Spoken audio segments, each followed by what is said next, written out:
If your spreadsheet is linking to data in another workbook, then Excel usually keeps two copies of that data inside your file. If you have multiple links in your file, then it can drive the file size up quite dramatically.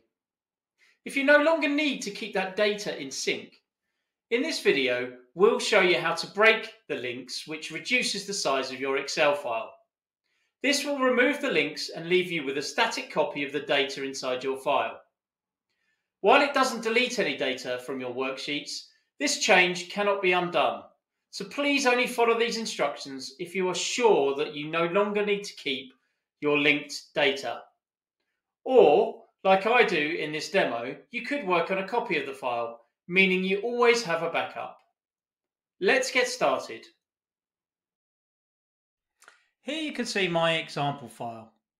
I know it isn't that large, but it has links to the other file in this folder, and it means I can demonstrate how it does reduce in size when you break the link. If we open the file's contents, we can see that external links is responsible for a chunk of the file size. If you haven't yet seen it, I recommend watching the first video in this series, Why is my Excel big? In it, we cover how to safely open your Excel file to see what's driving up the size. There's a link to it in the description below. Now, as I said earlier in the video, I'm going to work on a copy of the file. And that is just so that we can keep the original file with the linked data, and also so that we can see the difference in file size once we are complete. So let's open the file. Excel can show you all of the links in your workbook, but you need to open the Workbook Links task pane. And to do that, we need to go to the Data tab, and in the Queries and Connections section, you'll see the feature Workbook Links. Clicking on this opens the task pane to the right. Here you can see all of the links in your workbook, and if you double click the link in the pane, it will jump to and select the linked data. In this case, we only have one link, but you can see that if you had a file with lots of links, you could find them pretty easily.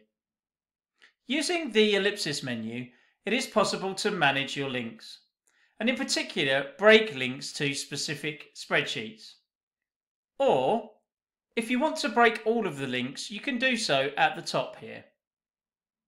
In our case, it doesn't matter which we use, so let's just click Break All Links. As I said earlier in the video, Excel will warn you that this action cannot be undone.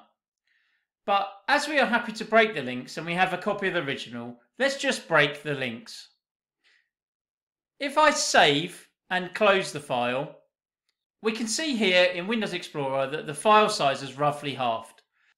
And again, this is a small example file, but imagine what reduction could be achieved on large files with lots of links.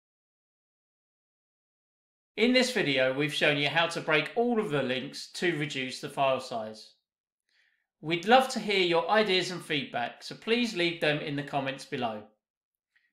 That's all for now, and I'll see you again next time.